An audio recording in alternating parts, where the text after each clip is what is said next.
বুঝি পারে ভাষাকে দিক দিয়ে অ্যাডভার্টাইজ যে ভগবান যতদিন রাখে ততদিন থাকিও ভগবান লই গেলে বই যাই গই হয়তো তোমার ফুয়াশা হবই হয়তো জির মত ভগবান দিয়ে দি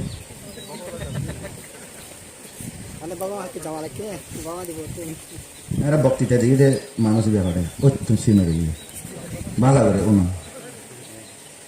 আরে ওই ভগবান ফাটাই তো ভগবান লই যাবে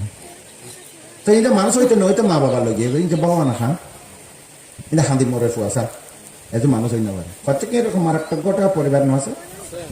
এই ভগবানের বিচার দো ওই ফুয়াশা তোর মা বাবার তো মারি ফেলাই লুকিয়ে হয়তো মামলা দো না ইয়েন তো সম্ভব না কয়বার বেলা হয় আর বুঝছে না কথা মামলা দিতে পারবে না ভগবান সৃষ্টি কথারে কর্মের নিয়তি নিয়ম ক্লেশ কর্মের কারণে জন্ম হয় জন্ম হলে